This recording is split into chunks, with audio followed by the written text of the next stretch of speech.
I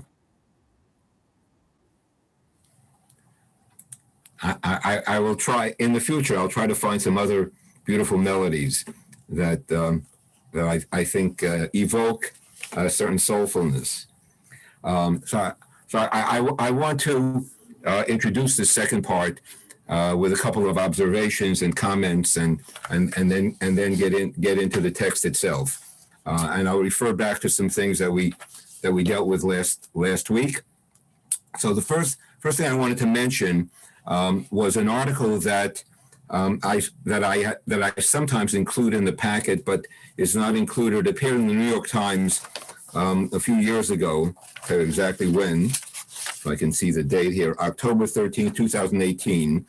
And it was written by someone named Jonathan Merritt, who writes about religion and culture. It's entitled, "It's Getting Harder to Talk About God." It's getting harder to talk about God. The decline in our spiritual vocabulary has many real-world consequences. So Merritt wrote a book. The book is called Learning to Speak God from Scratch. It's not about God. It's learning to speak God. It's sort of like God talk. Now, Merritt is a Christian. He comes from the South, and then he moved to New York. And the move was a bit shocking for him in a number of ways. I mean, I don't know, shocking, but it was a real encounter with a very different culture.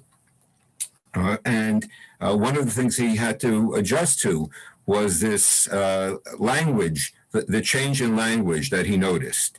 Much less evocation of God, of relationship to religious matters, a sense that people were uncomfortable when religious subjects were raised, and he thought a lot about this and delved into the culture that's produced this particular behavior. Now, for Jews, this is in general not such an easy subject. Because we sort of we look at Christians, they too easily invoke God, and we refrain from invoking or mentioning God, except of course for pious Jews. If you ask them, "How are you?" So their response is Baruch Hashem, right? And thank God, right? In other words, so there is. Or I hope to see you next week in Yirtzeh Hashem, right? With God's, right? If God allows, right? So there is a certain piety in Judaism where God plays a role. So, but what intrigued me most in Merritt's article and in the book was a piece of research that he quoted, and I want to share it with you.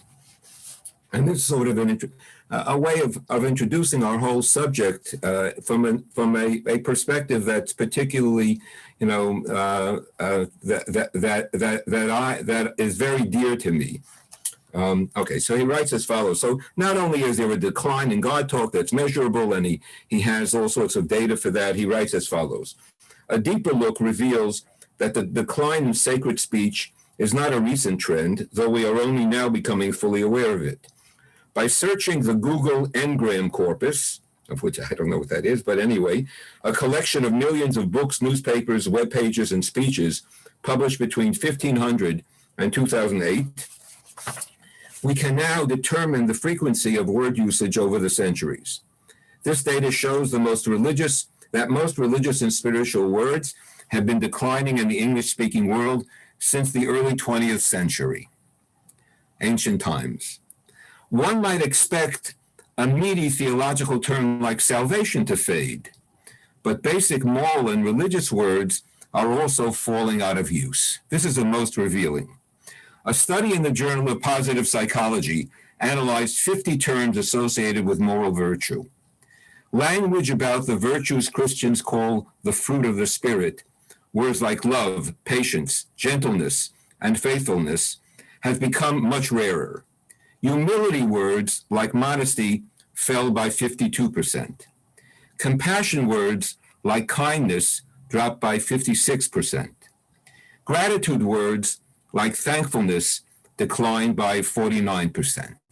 So I just want you to think about this, that commensurate with and parallel with a decline in what's specifically spiritual or religious terminology, there's been a decline in the use of language that refers to virtue and moral behavior. Now, I can't argue that there's a direct cause and effect. There's a correlation. There's no direct cause, but it's a question that we have to ponder. Has something changed in our character over time that's reflected in our distance from God, and then that is manifest in our use of language? In other words, have our relationships. It's more than just merely language, because language is not merely words. Have our relationships changed? Have the way we regard other human beings, has that changed? And right, so that the coarsening of language and of human relationships. I think that's not, something that I think you would debate. It's not a matter of dispute. So we should think about this. To what extent is a sense of religious piety linked to morality, virtue, or maybe just plain humanity, what we would call humanity, right? Hold that in the background, all right? That's one issue.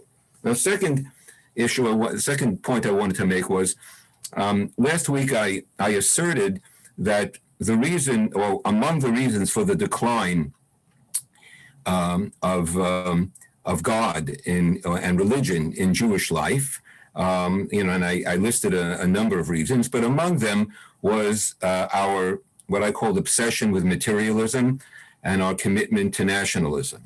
So I want to say something more about that, even though I know that there are very sort of sensitive dimensions to this. So first of all, materialism is about acquisition. Right? The commodity is central, and what's critical is how much we acquire. In nationalism, politics are central, and what we pursue is power and dominance and control. So in both realms, we're acquiring as much as possible, right? The pursuit of material goods. And nationalism, the pursuit of power, there's little, if any, room for the spiritual. We just take up all the space. It's us. We are self-important in both realms, in material, how much we have, and it's really, they're both about how much we have, whether it's goods or power. And it's sort of a central devotion to ourselves. Now, in and of themselves, they need not be evil necessarily. When they become central and dominant, and therefore they need to be controls. That's my argument, that religion can function or should function as a control. It's a problem. As I mentioned that last week. So God means, in this realm, in this regard, making room for the other, having less ego, not being self-absorbed. It's one of the reasons that it seems to me millennials find God a very difficult idea. It's hard to transmit. Now, just one further point. I began to think about the fact, why is it that religious people of other religious persuasions find it hard to understand how Jews can be nationalists and religious, and Jews simultaneously? Because Judaism is a religion, they say. So what are they saying? Now, it's not because, as some would assert, that nationalism is racist. Having a state is only about, and the manifestation of Judaism as a state excludes others, which is a problem. But it seems to me that's not the fundamental reason. The fundamental reason is because the state and God are, I wrote on my notes here, incompatible. That's a very hard statement to make. But the state and God have trouble with one another. It's either the state or God. And the statists assert, kochi va'otzem yadi, it's my power that achieve this. Whereas God is humility. Now, how do I know? I think I mentioned this last week, that nationalism has replaced God in modern Orthodoxy. That is because those of you who've been to a modern Orthodox synagogue would note that in many of them, not in all of them, but in many of them, there's usually a lot of noise during the service, and people talk a lot. The only moment where there's absolute silence and the congregation stands together in unison is when the prayer for the state of Israel is recited. I would say that's the holiest moment in the service. And that requires, now, I respect them for their devotion, but it does require some reflection about what is central. Is it God or is it the state? And that's it's not intended necessarily, I don't mean it only as a critique of modern Orthodoxy, that's a particular manifestation. I mean that as something for all of us to think about in terms of what consumes Jewish life and what's important. And it's not just about God, it's about, the issue is it about being consumed with ourselves, or do we have room for others? That's really the question, right? So that's sort of reviewing what we did last week, and now I'm ready to move on. Okay, let me share my screen, please, Giselle. You should be able to. Okay, that's good. So I'm going to share. 1 second here. I'm going to share. Harry had a question for you, I believe. All right, question. Go ahead. Question, please. Harry, are you able to unmute yourself? I did unmute, thank you. Okay. Yes, Rabbi, isn't there a distinction between the personal pursuit of material things and the pursuit of power at a national level? Because I don't think most of the people here pursue power in any general form, but material things, that's a different matter. Yeah, so I agree, but the question that I would say, I think there is a distinction. I don't think they're unrelated. But the question for me is on this, in the second dimension, which is power.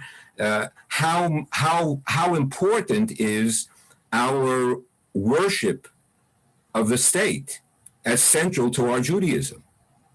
Meaning, when I posited these reasons for decline or for our lack of religiosity, I listed them as separate reasons. They may be linked, but not necessarily. All right, but think about the fact that our culture is both. That is, our Jewish culture, suffused with this pursuit of success, material success as a goal.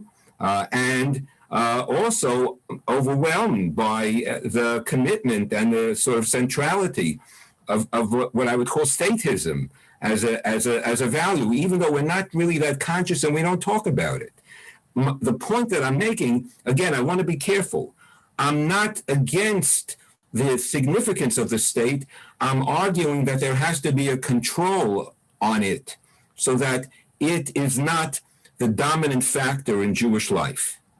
Now, I don't expect politicians to put forward the control. I do expect people who are sensitive and religious to do so, and that there should be a very, very rich conversation about these issues. And I find that lacking. I can tell you this much, that, and those of you, I want to recommend a movie if you can find it. It's difficult to find because it's so far I don't think it's been released to the public because of some difficulty with distribution. But it's called Ben Gurion Epilogue. A researcher found 6 hours of interviews with Ben Gurion that was done by someone who was close to him, who had been a student, etc. I don't want to get involved in the whole story, right? And he edited down to about an hour and a quarter, and it's fantastic. And you get a real sort of picture of the range of the personality that was Ben Gurion. So among the things that you see in the film is that in 1948 he calls together the leading philosophers at the Hebrew University. Now, the leading philosophers at the Hebrew University had been, most of them, I would say, Hugo Bergman and Gershom Scholem and Gutmann, they were all part of what was called Brit Shalom, a binational movement. And Buber, I think I mentioned, right? And they were now part of the state of Israel, meaning that binationalism failed. So Ben Gurion calls them together. And basically what he says to them is, look, I'm the prime minister, but I am relying on you to provide me with perspective and criticism from your perspective. Now, did he pay attention? I don't know. I don't know. But this is what I'm talking about in terms of a useful conversation that goes on. And that's something that was modeled, at least in the early years, as a possibility. It's very difficult. I don't know anywhere where it really takes place successfully. But it's essential. Now, with us, it's terribly essential because of the complication of what it means to be a Jew. It's not just a national identity. It's a religious identity. How do we preserve that? Because that's what that dimension, the religious dimension, is what lives on from generation to generation, not the politics. Right, what we call eternity. I'm going a little far on this, but it's religion that can, morals and values that transcend time, and that's what we want to transmit. Right? So we have to be careful about the tension that exists between competing ideas and values, and make sure that we understand what is central and what is derivative or secondary in that regard. So I would, I urge you, in whichever forum you can, and whether it's your home or in community, to push for further conversation about this subject. Okay. Any other questions? Yes. Yes, we have one more question. I actually don't know the name. Then I must begin, please. Yeah, go ahead. Go ahead. Okay. My name is Al Ludis. I used to be a congregant at the High Holy Day services at UCLA. And if I can find my question, well, I'll try to paraphrase it. Do you, when you say nationalism, are you maybe conflating it with survivalism? Aren't the Orthodox, when they're praying for the state of Israel, looking on Israel as their expression of how Jews will survive? Aren't they obsessed with surviving, and they see Israel as a way to survive? All right, okay, all right. So in other words, what you're saying, in some ways, you're correcting me that it's not merely an assertion of power, Right? Right, and that it has, and that we should be more. I should be more sympathetic in a way. Yes, I no doubt, I am, but I mean, I don't want to sort of. Well, maybe I have to. It seems to me that it's time for us to be able to move a little bit beyond survivalism as a value, meaning the state of Israel, it's threatened, but it's pretty strong. It's a powerhouse. So and to the extent that, again, this is an argument that people will have with me, to the extent that anti-Semitism has reared its head in America and seems to be increasing, it doesn't diminish. It has no effect on diminishing the Jews at all, except psychologically. It's threatening and scary and all of that. I understand that, but objectively, we are pretty secure here in America.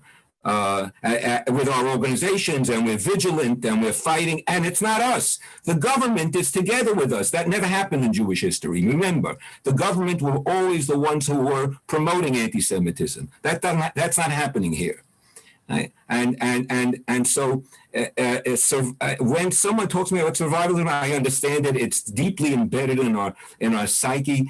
But we need to be careful about that, because that allows the justification of all sorts of behavior for the sake of survival, and that including a violation of our own principles, because we have to do it for survival. And I'm saying we need to be. We moved into a very different dimension, and that's part of what nationalism achieves. We now have a state. We've grown up. We're not any longer just a simple threatened minority. We have an army that fights on behalf of Israel and even for the Jewish people. So it has done so in the past and will. So how do we factor that in terms of our own sense of self? Now, this is very far afield from where actually we should be, but I do think it enters into this conversation. Okay, so I'm going to move on now with everyone's permission. Okay, so where I ended up last week with the text from Ehrlich about Ra'ita et Achorai. You will see God's, here, this is the text right here, right? You can only see God's back, and you can't see God's face. I talked about what I would call the negative dimension of what God means. God means that there is no other God. God means, most significantly, I am not God. When the Torah talks about the first, as I said, the second commandment in the 10 commandments, which talks about belief in God, doesn't tell you to believe in God. There's no positive commandment in the Torah to believe in God. The second commandment is you can't you can't have any other gods. What the point of God is, right, as I said, to make sure that no human being sets themselves up as divine. And most significantly, that we don't allow that dimension of self-worship to become central to ourselves. And so that the negative dimension of God is intended to sort of, what I would say, cut us down a bit and induce an abiding sense of humility. That's why, is my explanation, in prayer, I know that sometimes it's annoying. We say hallelujah a lot. And people, I even remember, Hartman would once in a while sort of yell out and say, what do we have to praise God so much? What do we have to praise God? So my answer is, we don't have to praise God. God doesn't need our praise. We need to praise God for ourselves so that we're not praising ourselves. Because in the absence of a focus on of this type of focus, then what we do is we see ourselves. We see ourselves as training. So as central. So God becomes then character training. God becomes, we need God, right? Because God induces a sense, diminishes our ego. Elohim in this sense, right? The powerful notion of God is diminishing and limiting. We need God because in a vacuum, humans throughout history have asserted that they are God, and they have oppressed others as a result of the fact of their being divine. Right? Now, this notion of God is sufficient. What Asa Kasher, who's professor at Tel Aviv University, who wrote about this years ago, he called this minimalist Judaism. It's sufficient for a Jew, from this perspective, to know one thing: there are no other gods but God. And I am not God. Maybe that should be the slogan. There are no other gods but God, right? You hear that in Islam, actually, right? And I am not God. But I don't know who God is. That would be the addition. But I don't know who God is. Very important. And it's not essential that I have to know. I can't know who God is because I'm a human being. So I can never know. I need to be able to handle a degree of uncertainty. I'll come back to that in a moment. Okay. So that's one dimension of the divine. That's what I would call the Elohim. That's a negative dimension. Once I know that I'm not God, then I can nurture that and develop the capacity I have within me to become godlike. Remember, I'm created in God's image. And what that drives me to do is to spend my life attempting to emulate godliness. Take a look, my friends, in a moment in our texts. 1 second, I have to get, if I can move them down. Excuse me here. Let me just, okay. Here, all right. I've shown this before, this Kabbalistic diagram. What is it? What is it?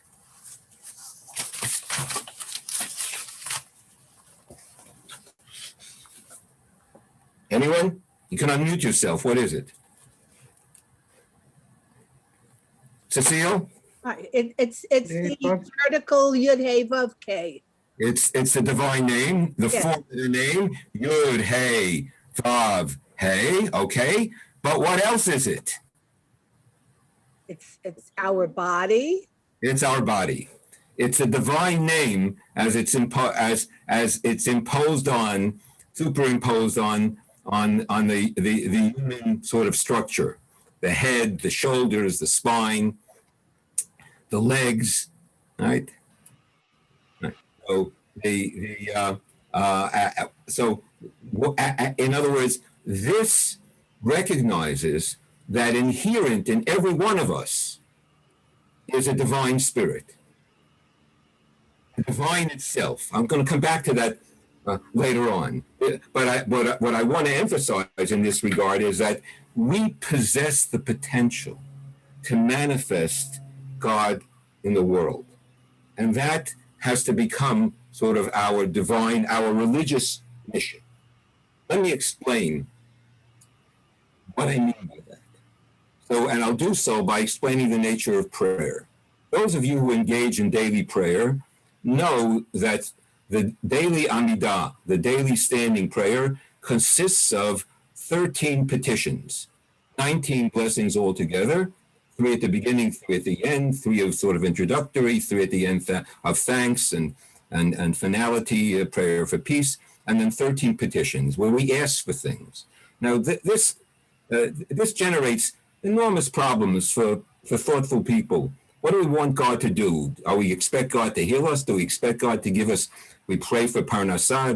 Do we expect God to give us a good job and to make sure that we're profiting in the world in some way? What is it all about? I mean, we do ask for things like justice. There are some I think significant asks that we make. But I was brought to a realization and to an understanding of what this is about by David Hartman one day when we were together on a retreat. It was Shabbos lunch, and he said, "Okay, let's bench," which means let's say the blessings after the meal, and we started. No sooner had we started than he interrupted us and said, "Okay, what are you saying?" In a typical Hartman style, and he asked us, "What is the blessing? What is the blessing at the end of the first paragraph of the Birkat Hamazon?" And the answer is Hazanat HaKol. Hazanat HaKol. Hazanat HaKol means who feeds all. So someone said that, and Hartman responded by yelling at them, "You're a liar. God does not feed everyone. the world is full of hunger and hungry. So how could we pray? What does it mean to assert Hazanet HaKol, that God is the one who feeds everyone? What could it mean? So he said, we need to read it not as a description of God's behavior, but as an imperative directed at us. And that the point of saying Hazanet HaKol is that we have to make sure that the food that God has given suffices for humanity, and that we have to distribute it accordingly in a just way. It's a human responsibility, since we have been tasked with this role to make sure that God's blessings are indeed blessings for all. And so I began to understand the petitions in the Amidah, not as requests, not as entreaties to God to provide us with all these things, but rather as a mirror. It's a mirror of perfection, because we assert that God represents a certain type of perfection. It's an assertion. I don't know God, but that's my definition in terms of that's needed for my experience of God and in the world, and for my sense of who I am and what my role is. And what I'm doing in the Amidah is judging myself.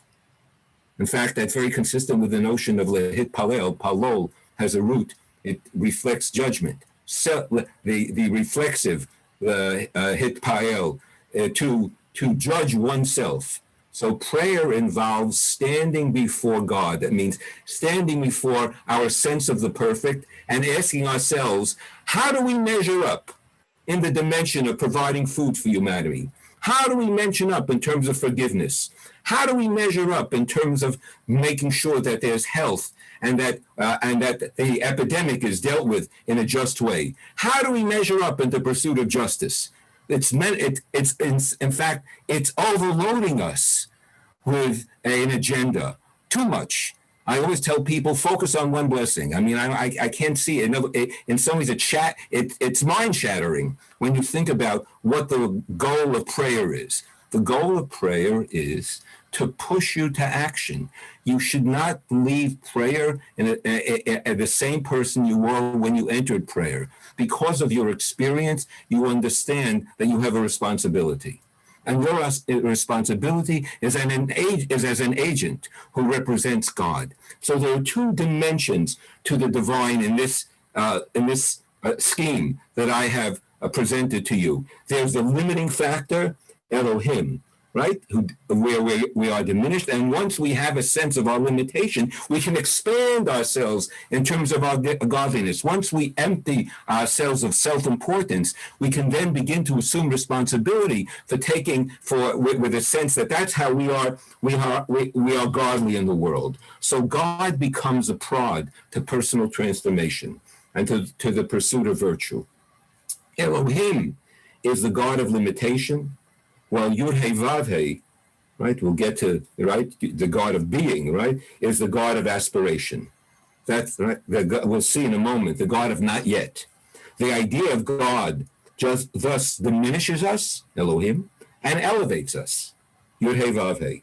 It brings us to nothingness, right, Elohim, and to majesty, to be godlike, self-negation and self-affirmation. Afsut in Hebrew, and Romanut. In God we are ayin, that is nothing, and in God we are one with all. So you'll ask me, as I ask myself, how does that respond to the central question about how God allows suffering in the world? So for this, I turn to an answer provided by a colleague of mine who was in the hospital diagnosed with a terminal cancer. Thank God he survived. But while he was there and had not yet healed, his 5-year-old son came to the hospital one day and said, Abba, tell me, where is God? So Abba had enough presence of mind, his father, to say, and it's amazing to me, he said to his 5-year-old son, you see that young man with a guitar who comes every week to play in the pediatric cancer ward next door? The rabbi was a rabbi in San Diego. So he said, you know the scientists at Scripps who are working on a cure for my cancer?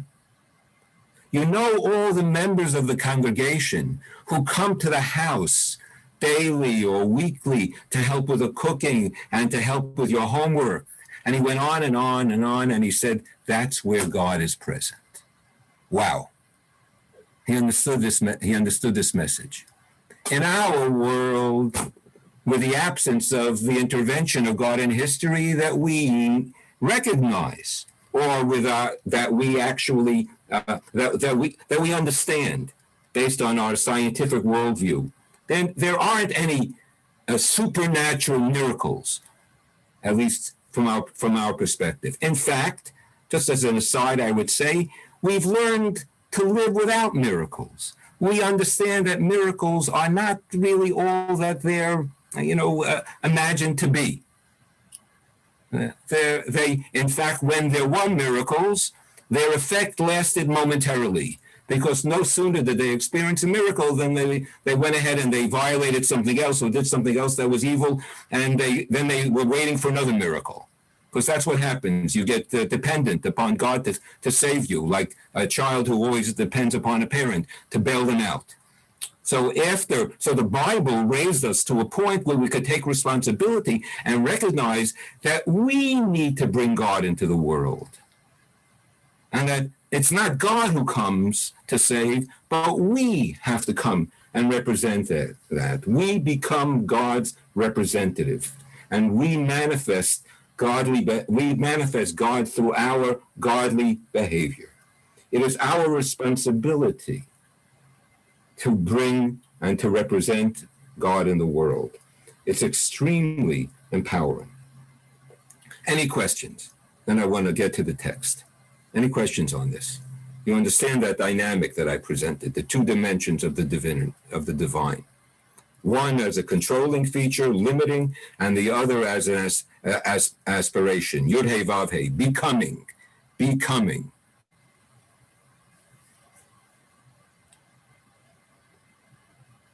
Okay. All right. I want to say another word about this. I want to since there are no questions, quote something that Jonathan Sachs wrote that I found to be compelling.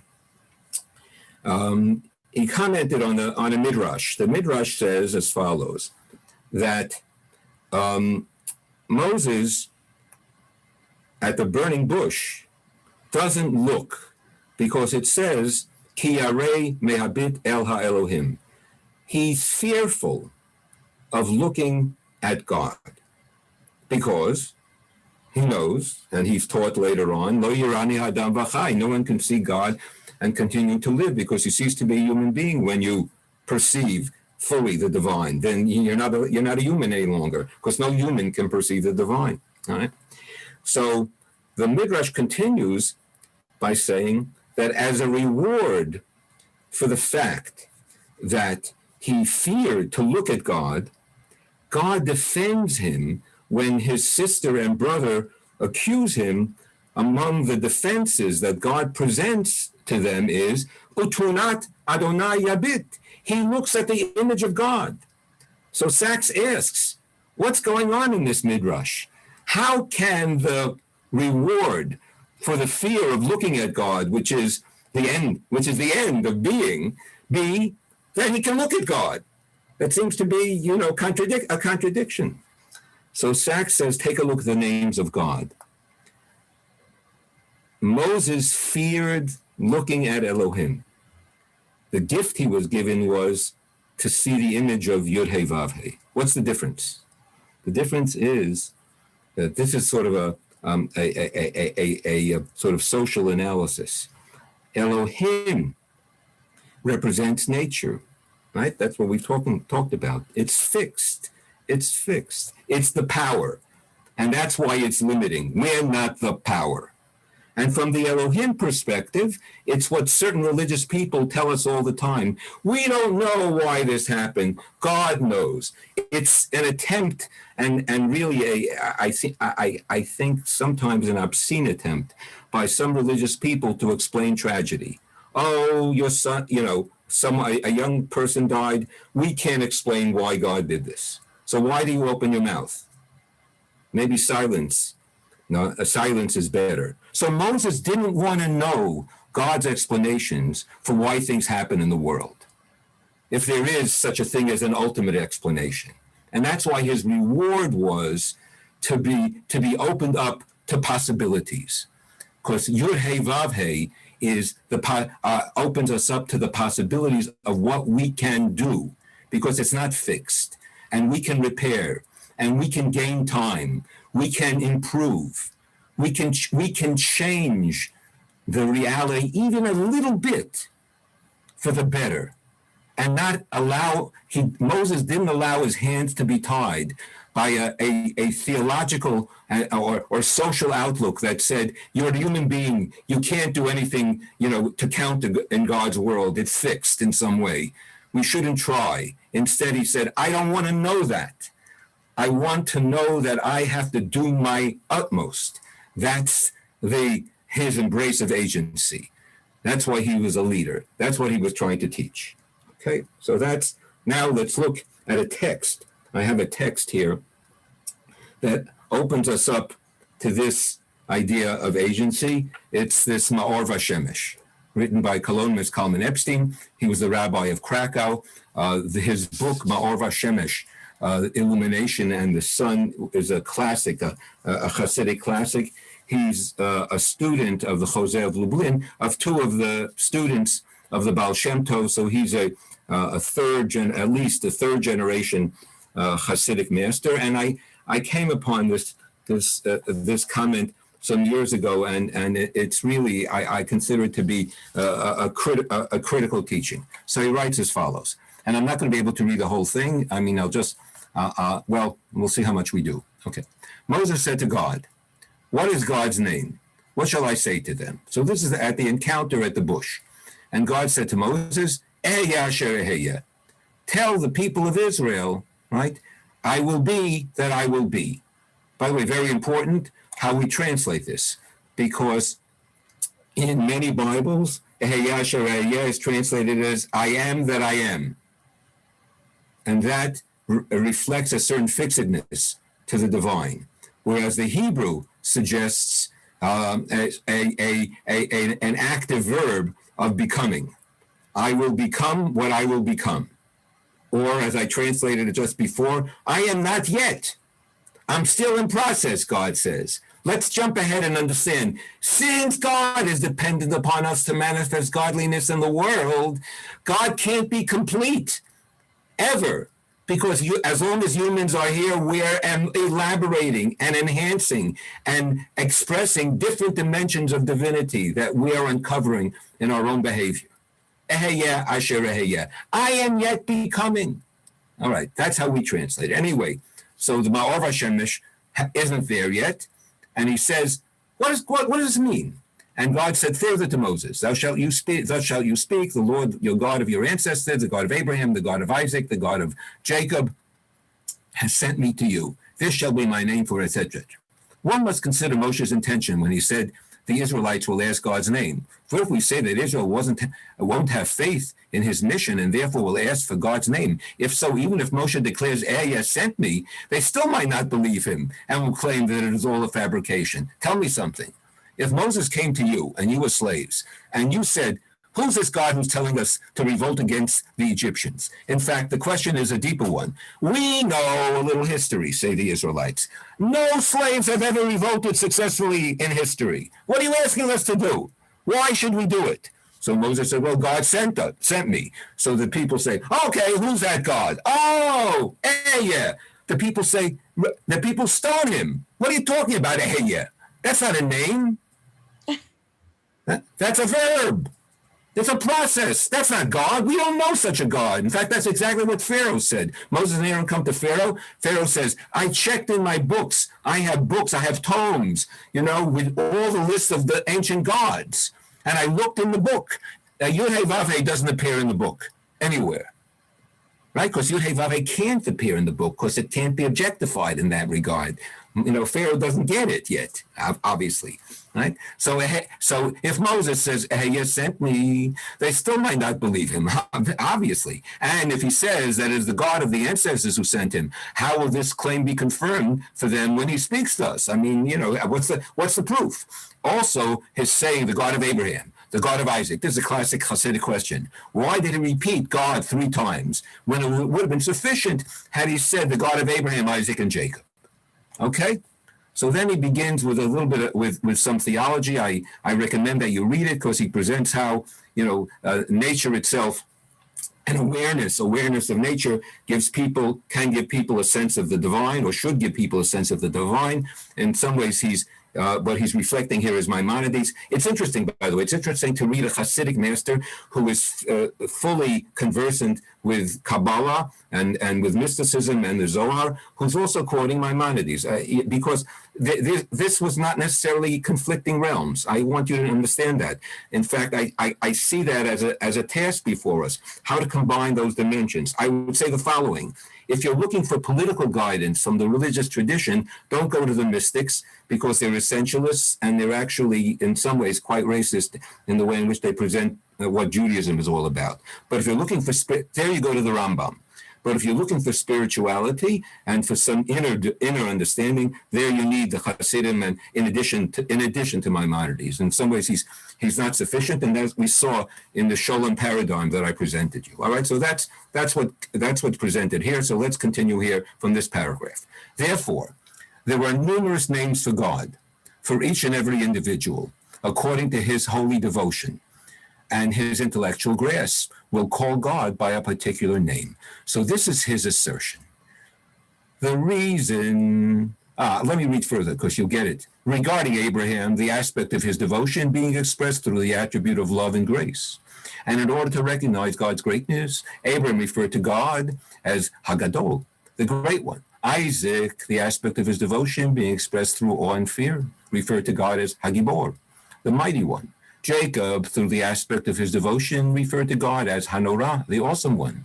This then is the source of Hagadol, Hagibor, Hanorah, and the Amida, hinting at the fact that each one of the forefathers referred to God by a name that reflected his own particular perception. Why is that? And I'm sorry I skipped the paragraph before. I'm going to go back. This indeed was the holy path of Father Abraham, who did not wish to serve God in a routinized manner, and learned from his father, Terach, to worship idols. He rejected Terach's idolatry. On the contrary, Abraham wished only to grasp reality through his toil and his intellect.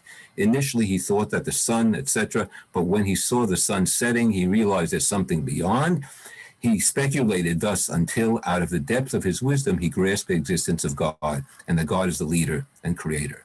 Isaac, when he saw that Abraham had no desire to serve in a routinized manner, also followed Abraham's path and studied the question of God's existence in his holy way until he grasped God's existence.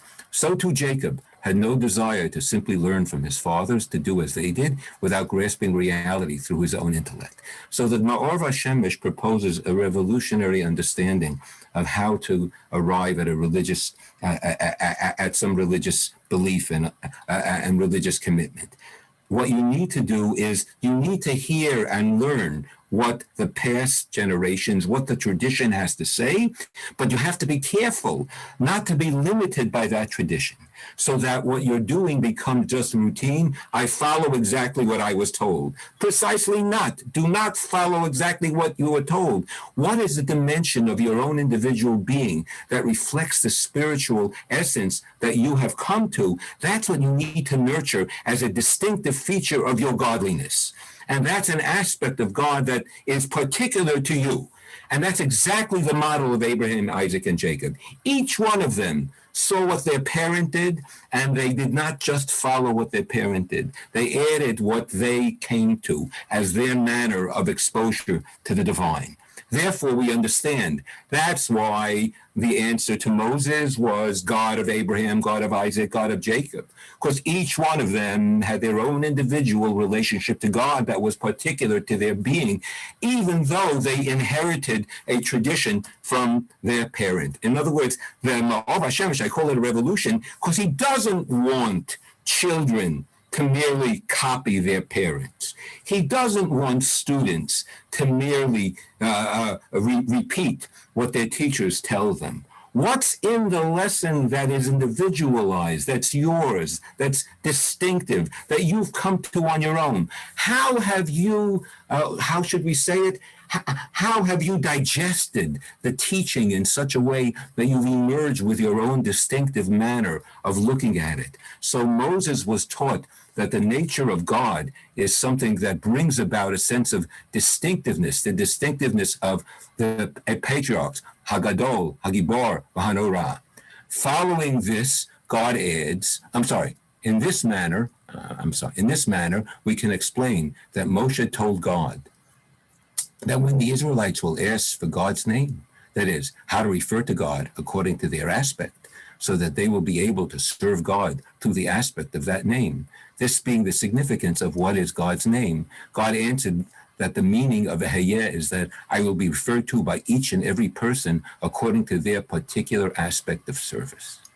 So God is the ultimate freedom for each individual to develop their own aspect of being as a particular mode of service and of existing in the world.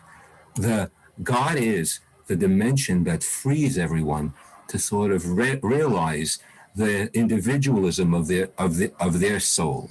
The message to the slaves who are about to leave Egypt is, attach yourself to God, because in your attachment to God, you gain ultimate freedom, because you're not bound by any preconceived ideas. In fact, you have to shun what is preconceived and move to your own particular understanding. Now you understand that this is a type of philosophic framework or spiritual framework that the Ma'or Hashemish is giving to the conversation between Moses and the Israelites. But it explains to us why God is ultimately freeing. And it also, when I said earlier, Eheyeh asher eheyeh, I will become what I will become. You will make me what I will become over time, because I am not yet. I am dependent on you for manifesting me in this world, because it's your experience that actually is able to express and explain the nature of God. Therefore, God continues to stress the God of Abraham, the God of Isaac, the God of Jacob, specifying God for each one of the forefathers. In other words, learn from the forefathers, each of whom worshipped according to his aspect, so that they arrived at an apprehension of God's essence and existence, and not a routinized understanding. Therefore, each one of the patriarchs called God by a name that reflected his particular aspect. So my contention is that here in the Ma'or Hashemish, you have a Hasidic expression and framing of agency, of the centrality of human agency, and our responsibility to manifest God in God's infinite possibilities. That's why God is never fixed, because the nature of God is infinite, and as long as humans exist, they will continue to multiply the sense of divinity. All right. Now, let me throw a few conclusions, if you allow me, from this text. Number one, what we learn is from I call the text the God of possibilities. Number one, God is not yet. Number two, everyone has a distinctive aspect that reflects their God component. Right? We have a God component. That's the sort of that's the Hasidic aspect that recognizes, in the language of mysticism, the spark of divinity that inheres in each individual. And our task is to redeem that spark and to recognize that spark. Number three, God grows with us. We sort of grow God because God is becoming. God is actually freedom.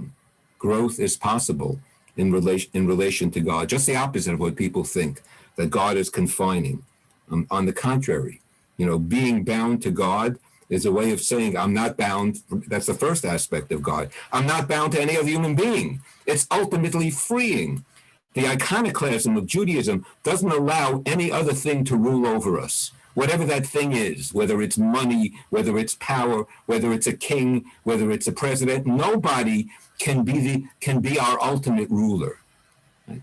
In that sense, we have to obey rules. I don't want anybody to think that I'm preaching revolution here, right? But the fact is that from a value perspective, right, no one can assert that their value is greater than ours. That's not for them to do. It's for each one of us to realize on our own. Now, since God is total freedom, then by relating to God, we relate to the one who is totally free and unlimited. That's the message of redemption. Number 5, teachers are responsible for opening students up and for inspiring them to look inside so that they discover their distinctive aspects, whether they want to call them their spiritual essence, their spark, their particular characteristic, their mode, what best expresses who they are. So that aspect needs to be developed and nurtured. And in addition to which, the teacher becomes someone who moves the students to sustain a degree of curiosity, because we know that we're never really done. We haven't exhausted who God is, and there are always new elements to discover, not just in ourselves, but in others and in the world itself. So religion, in this sense, promotes a type of ceaseless growth, since the pursuit of God is endless.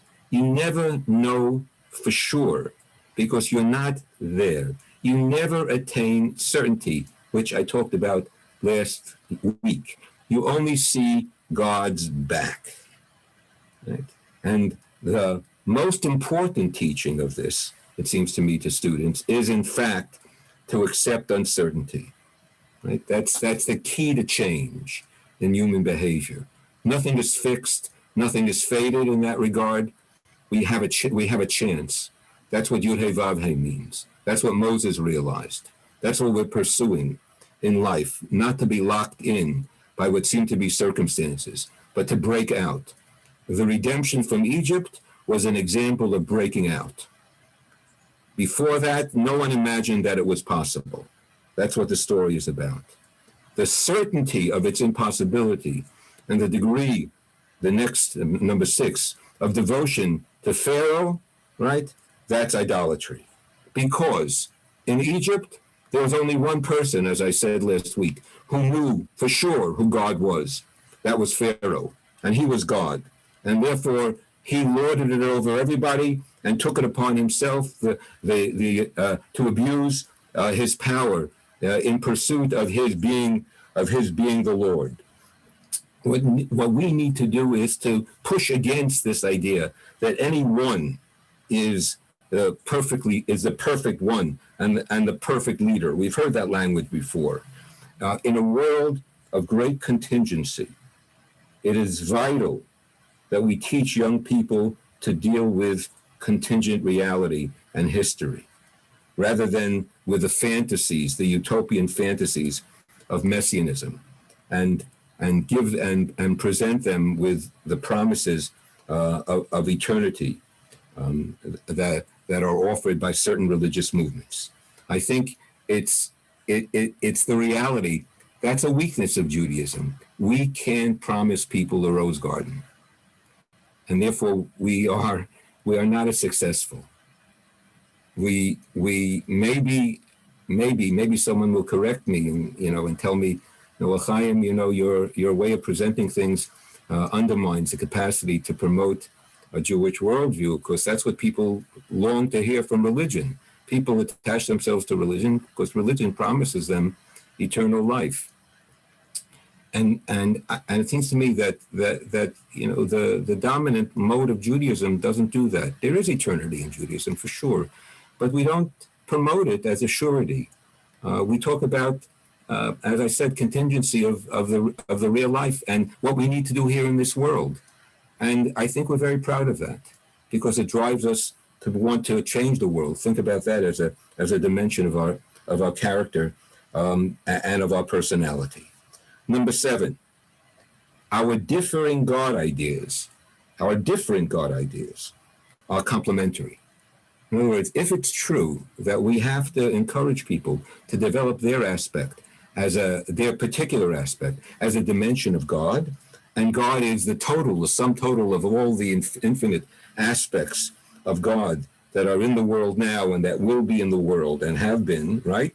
Then it allows us to broaden our sense of God. It promotes a certain type of pluralism. It allows us to understand that we can't, as Jews, have the corner, have the key, have the only key to the divine. There are other ways of entry into the divine, of other religious traditions that have a different perspective and stress another dimension of the divine. And we need each other. We complement each other in terms of enhancing and elaborating God's presence in the world. We don't diminish one another in pursuit of God. We actually strengthen one another in doing so. I look to see what my religious partner has to say, because it may be different from what I have to say. And I never thought of it that way.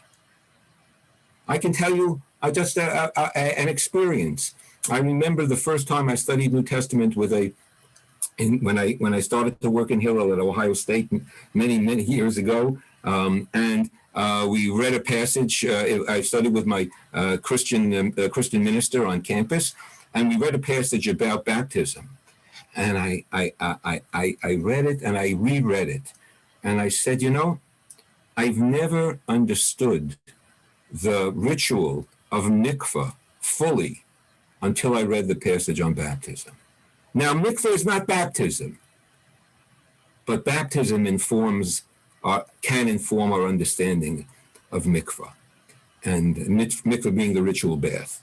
And it seems to me that it's important for us to be able to take a look from without once in a while, from outside our tradition, to be able to understand what our tradition is actually teaching. So the pluralism that's promoted by a worldview that's inclusive and that pushes people to project their own aspect of the divine allows us to understand God and God's multiplicity. Reminds me of, again, what Jonathan Sacks wrote in the first edition, doesn't appear in the second edition of his book, The Dignity of Difference, which is a classic. If you can get that first edition, he writes as follows: God is universal, right? Because God in the abstract is beyond. We're not talking about that.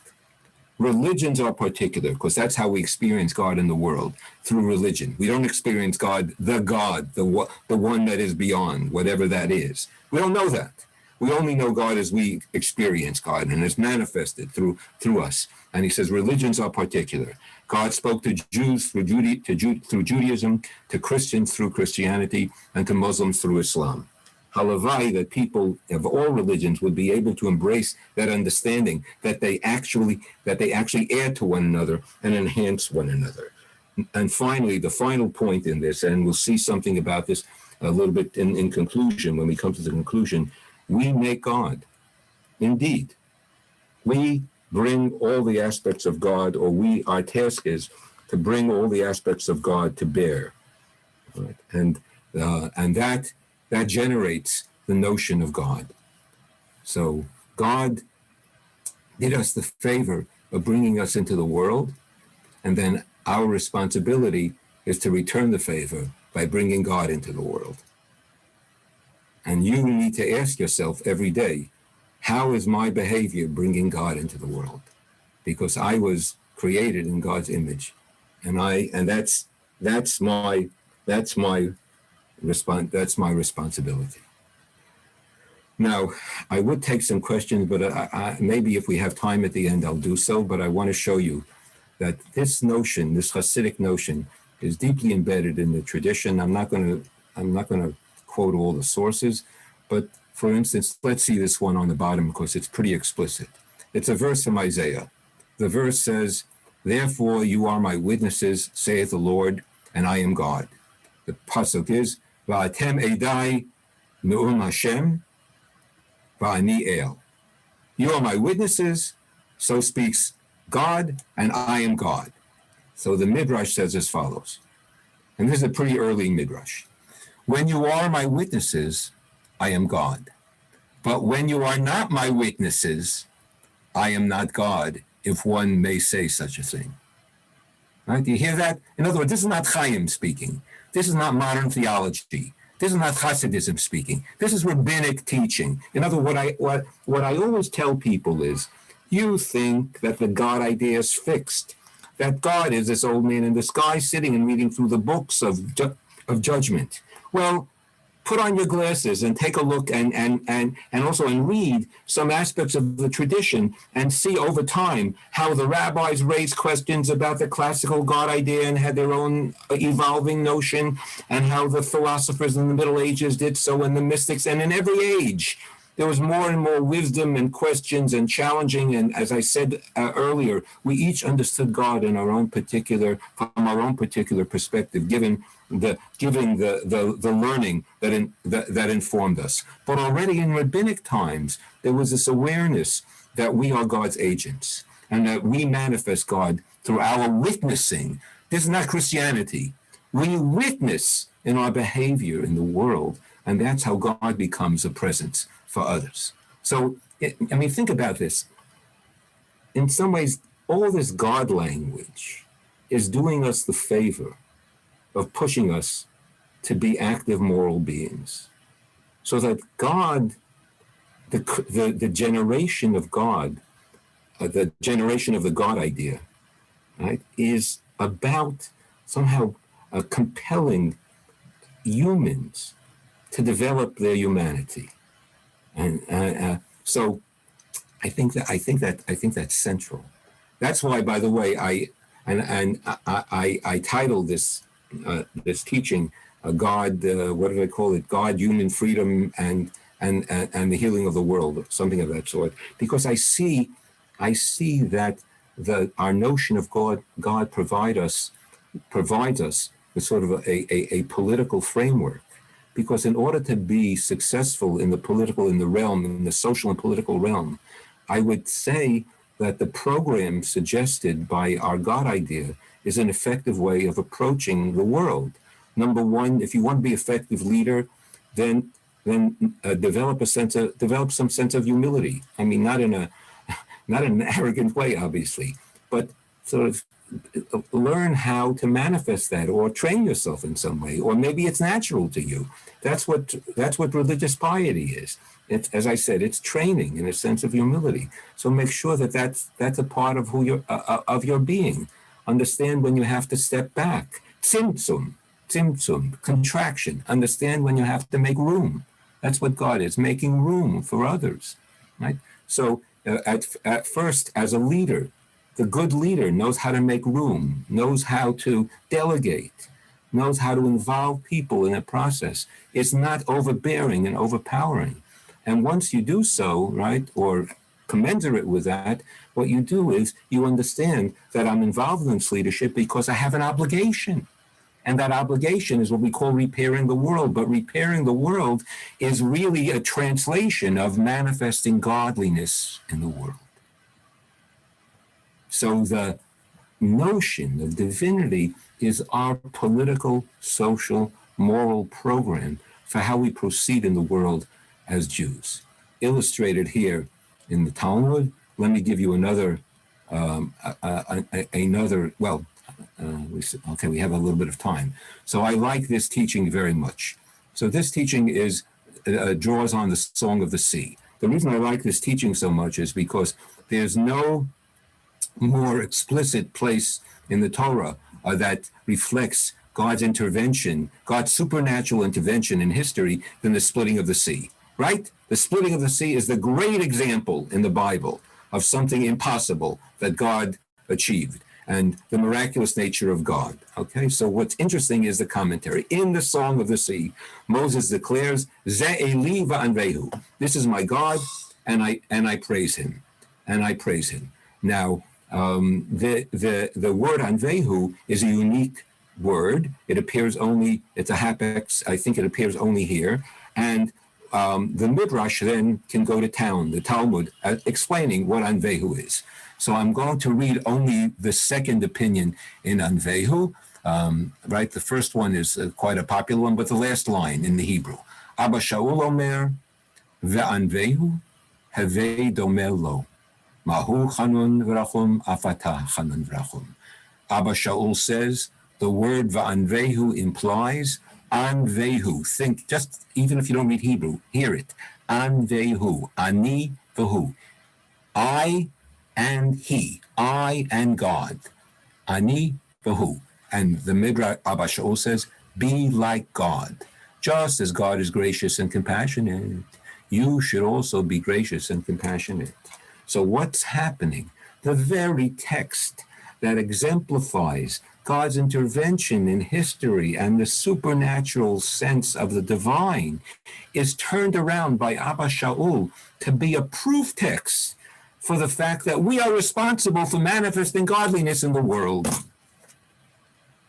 So this text undoes, in a way, or stands against the classical and traditional explanation of God as the God of history who changes things for his people and who's going to save everybody in a time of trouble, and it transforms that very event and makes the response to the event not that we're standing around now and waiting for the next time that God is going to manifest God's self. No, what we learn from that event is that we have to do it.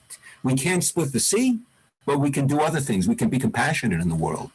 We can bleed compassion and allow it to overflow in such a way that it actually is transformative in our relationship with others. All right, one more proof text, because I think it's relevant to your annual prayer in a very big way.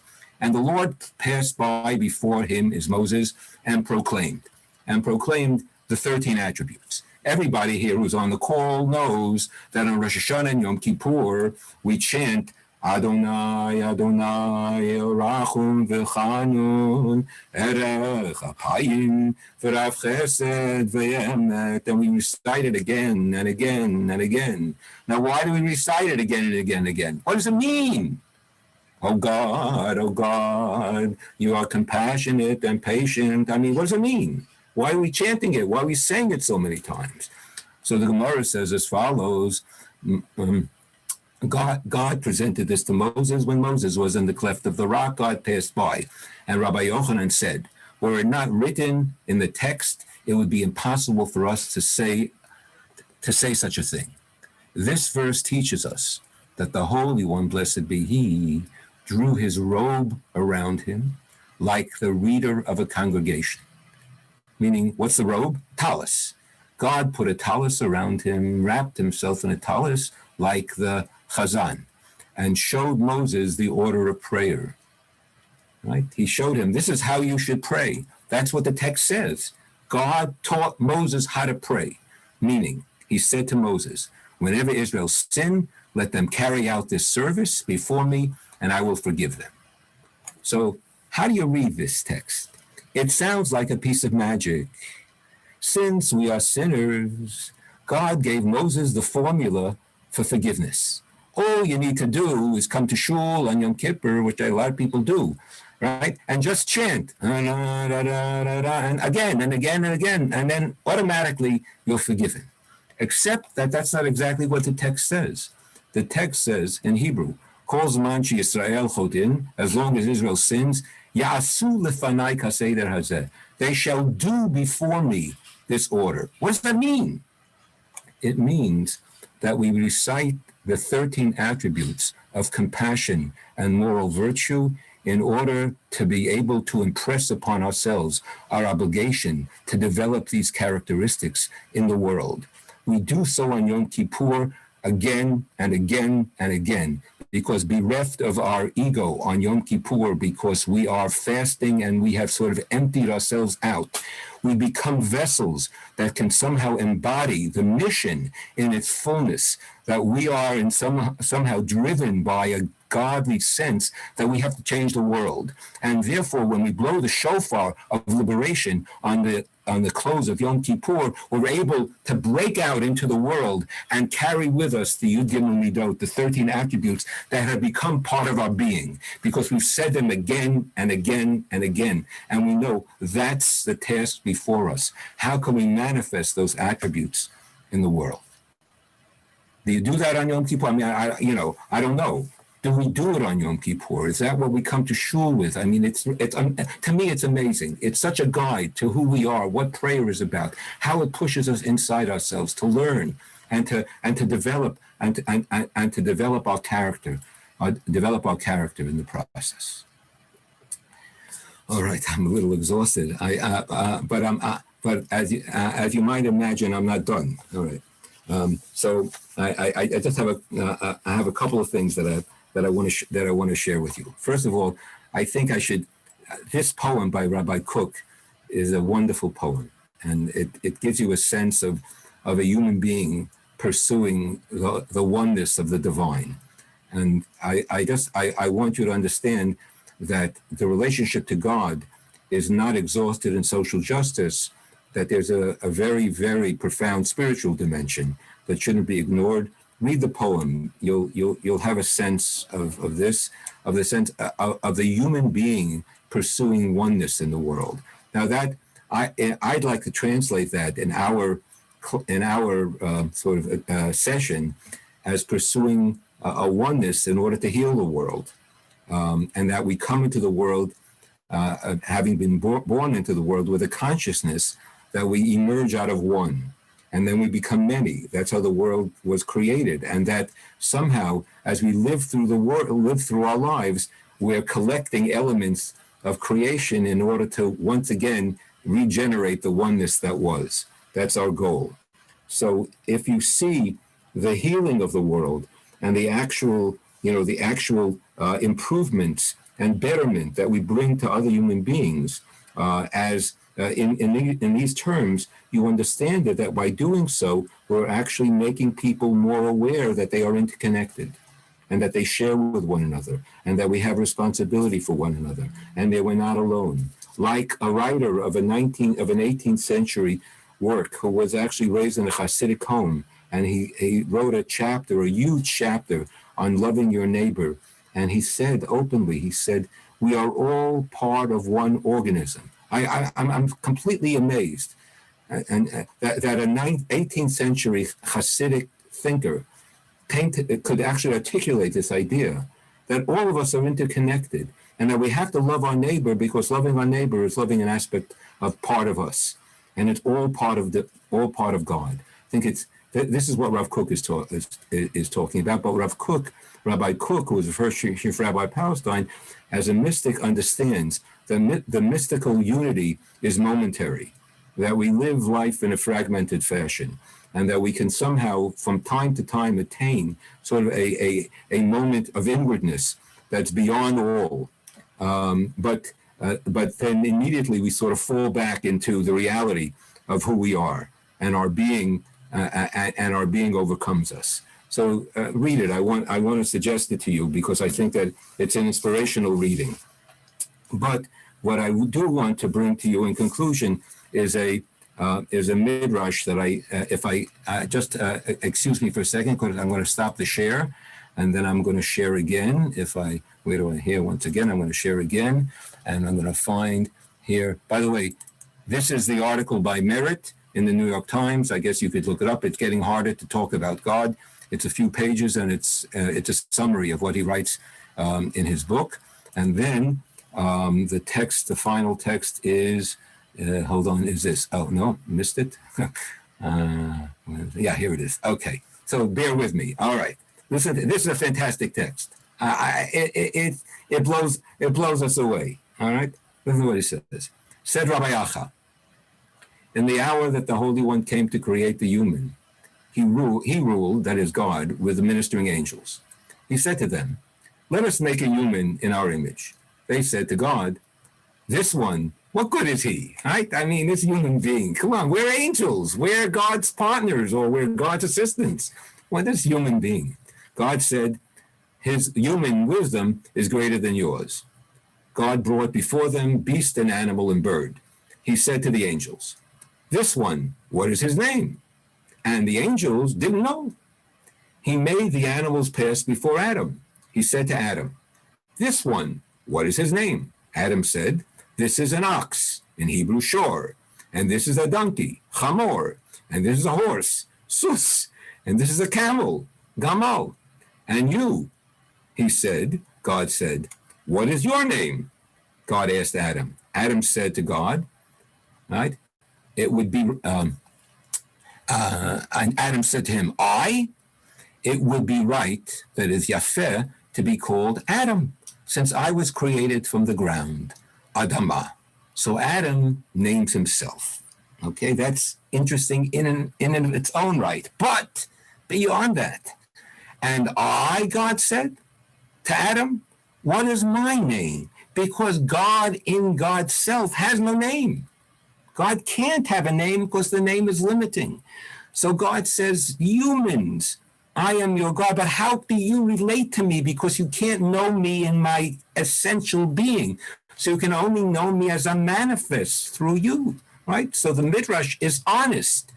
He said, Adam said to God, it would be right for you to be called my Lord Adonai, since you are the Lord Adon to all creatures.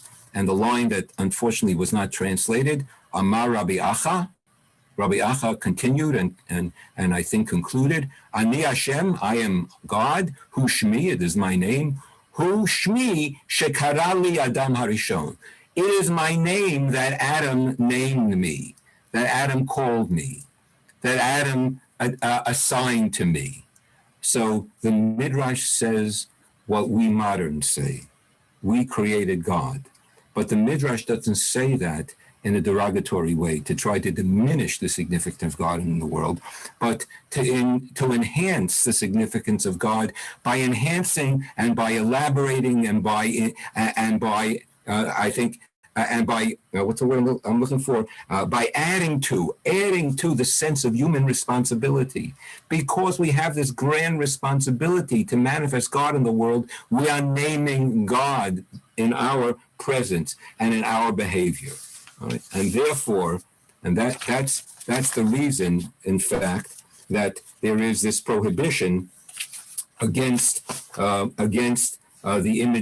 making an image of God. Listen to this. And I'm quoting here Art Green, who quotes Heschel. From Heschel, I learned, says Green, what it means to live as the image of God. His most important teaching to me, one that stays with me every day, concerns the second of the Ten Commandments. Why are we forbidden to make images of God, Heschel asked. It is not because God is beyond all images, so that no image could possibly depict God. If that were the case, Heschel argued, images would merely be harmless. Right? Because then why would God worry about it if God has no image? If we made an image, it would be meaningless. But God has an image, Heschel insisted, and that is you. Wait, do people see me? Have I lost everybody? Ay, ay, ay. Have I lost everybody? We see you. We see you. We're here. You're here.